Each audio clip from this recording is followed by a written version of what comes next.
Pernah nggak kamu merasa bahwa sesuatu yang terlihat kecil ternyata menyimpan dampak yang jauh lebih besar dari yang kita bayangkan?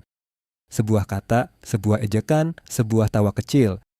Hal-hal yang bagi sebagian orang terasa biasa saja, tapi bagi orang lain bisa menjadi sesuatu yang terus terngiang, berulang tanpa henti sampai akhirnya perlahan menghancurkan mereka dari dalam. Film ini bukan tentang kekerasan, bukan tentang siapa yang paling kuat, tapi tentang sesuatu yang jauh lebih dekat, sesuatu yang sering kita lihat tapi jarang kita anggap serius, yaitu perundungan.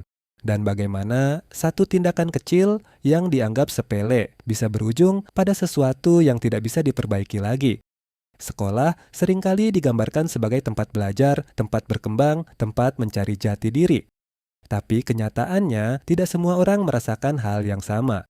Bagi sebagian orang, sekolah adalah tempat yang menyenangkan, tapi bagi sebagian yang lain, sekolah bisa menjadi tempat yang paling menekan, tempat di mana mereka merasa tidak pernah benar-benar diterima.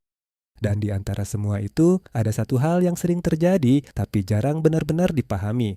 Bercanda yang berubah menjadi ejekan yang berubah menjadi kebiasaan, dan kebiasaan yang akhirnya menjadi perundungan.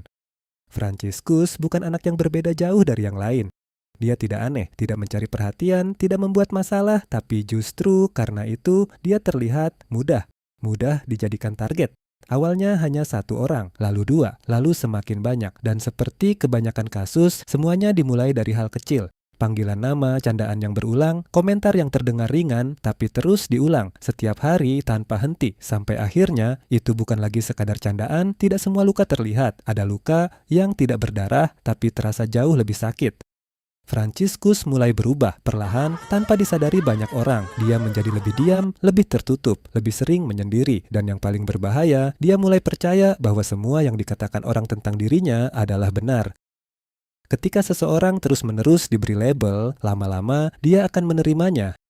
Yang membuat situasi ini semakin buruk bukan hanya pelaku, tapi juga mereka yang melihat dan memilih diam. Teman-teman yang tahu, tapi tidak melakukan apa-apa. Bahkan mereka pun ikut senang dan tertawa, malah sesekali ikut serta dalam perundungan tersebut. Guru yang melihat, tapi menganggap itu hal biasa. Sistem yang seharusnya melindungi, tapi justru gagal. Karena pada akhirnya, perundungan tidak hanya terjadi karena pelaku, tapi juga karena tidak ada yang menghentikannya. Sampai akhirnya, semua tekanan itu mencapai titik yang tidak bisa ditahan lagi, berteriak habis-habisan sampai tidak bisa terdengar teriakan lagi. Tidak ada peringatan besar, hanya kelelahan untuk terus bertahan.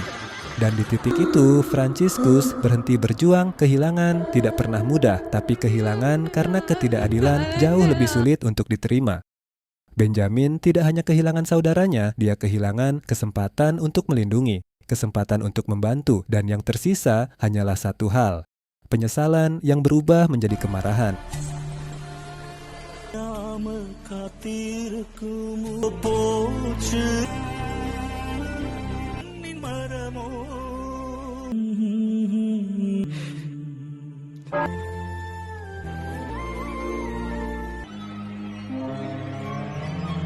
Ketika keadilan tidak datang, manusia mulai menciptakan versinya sendiri.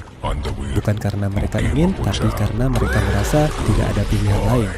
Satu persatu, mereka yang terlibat mulai menghadapi konsekuensi. Tapi setiap langkah yang diambil Benjamin tidak membawa dia lebih dekat ke kedamaian. Justru sebaliknya, dia semakin tenggelam dalam rasa kehilangan yang sama.